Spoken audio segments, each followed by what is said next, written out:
집을 산다는 것은 물리적인 공간을 산다는 개념을 넘어서 해당 지역의 인프라를 산다라는 접근이 필요합니다.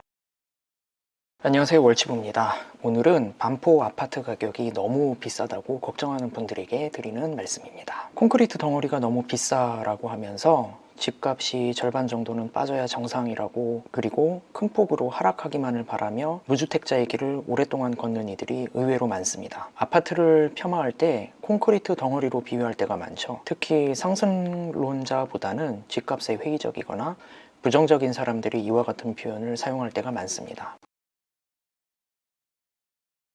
회의론자와 하락론자는 다소 결이 다릅니다. 하락론자는 무작정 집값이 떨어지기만을 바라는 사람들이고, 회의론자는 집값은 어떠한 이유로 한계가 존재할 수밖에 없고 앞으로 상승은 어렵다는 생각을 갖고 있는 사람들입니다. 그런데 상급지보다는 하급지에, 그리고 서울보다는 지방에 거주할 때 더 쉽게 회의론자가 될 가능성이 높아집니다. 지금부터 그 이유에 대해서 이야기해 보겠습니다. 서울을 기준으로 10년이면 집값이 2배 정도 상승해 있는 경우를 어렵지 않게 접할 수 있습니다.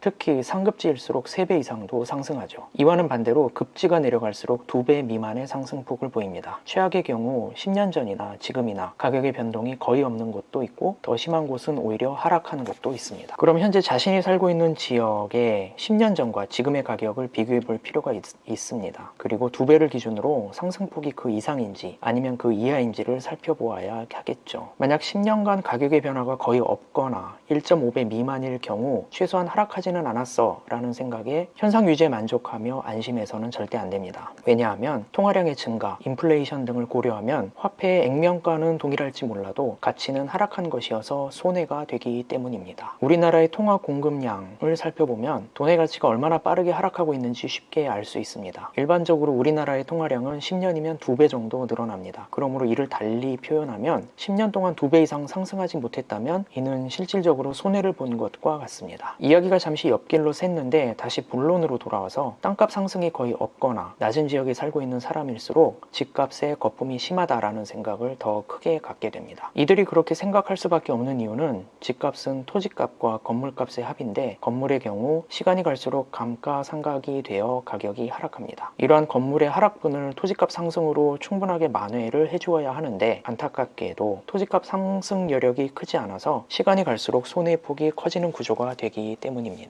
이러한 이유로 이 지역 사람들은 이를 감안해서 무조건 싸게 사야 한다라는 생각을 자연스럽게 갖게 됩니다. 그런데 문제는 모든 재화에는 최소한의 기본 공급 가격이 있기 때문에 상급지에 비해 월등하게 저렴한 가격으로 건물을 공급할 수 없다는 것이죠. 즉, 상급지와 하급지의 집값 차이는 토지 가격에서 크게 벌어지는 것이지 건물 가격에서는 별 차이가 없다는 것입니다. 이로 인해 급지가 내려갈수록 집값에서 건물값이 차지하는 비중이 굉장히 높습니다. 시간이 갈수록 집값 하락을 경험하게 될 가능성이 높아지는 것이죠. 그러므로 콘크리트 덩어리의 가격이 너무 비싸다라는 생각이 드는 것은 어쩌면 당연한 것입니다.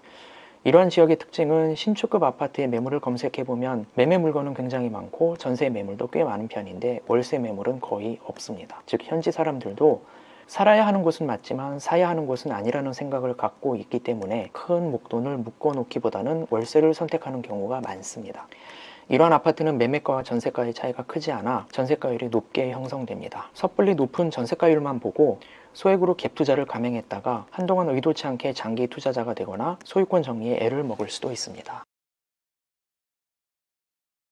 아파트 가격을 걱정하는 이들의 가장 큰 문제는 지역의 구분 없이 일반화를 시키려 한다는 것입니다. 집을 산다라는 의미가 급지가 내려갈수록 굉장히 축소되죠. 즉, 집 자체는 콘크리트로 한정되게 됩니다. 그런데 이와 반대로 급지가 올라갈수록 굉장히 넓어집니다. 즉, 집 자체가 아니라 해당 지역을 산다라는 개념이 되죠. 집을 산다는 것은 물리적인 공간을 산다는 개념을 넘어서 해당 지역의 인프라를 산다라는 접근이 필요합니다. 이를 이해하지 못하면 지역 구분 없이 모든 부동산을 일반화해서 지방에서는 30평대 신축 아파트를 4에서 5억 원이면 살 수 있는데 반포에는 40에서 50억 원이라는 것에 콘크리트 덩어리에 너무 거품이 심하다며 하지 않아도 되는 반포 아파트 사람들을 걱정하게 되는 것이죠. 30평대 아파트의 물리적인 공간의 값은 비슷합니다. 그러나 인프라, 교육, 교통, 일자리, 환경 등의 입지의 가격에서 차이가 크다는 것을 알아야 됩니다. 좋은 부동산은 시간이 갈수록 토지에 대한 비중이 높고 평가를 높게 받게 됩니다. 집값의 상승폭이 크다는 것은 결국 입지의 상승폭이 크다는 것입니다. 저는 하락론자는 절대 아닙니다. 그런데 하락론자들의 대표적인 근거인 인구 감소의 심각성은 크다. 이로 인해 양극화는 점점 심화될 것이다. 그러므로 집이란 건물이라는 좁은 의미가 연상되는 곳보다는 지역이라는 넓은 의미가 어울리는 곳에 사야 합니다. 그곳이 꼭 서울이 아니어도 됩니다. 이는 상대적인 것이기 때문에 자신이 감당할 수 있는 범위 내에서 가장 좋은 곳이 어디인지 고민해 보았으면 합니다.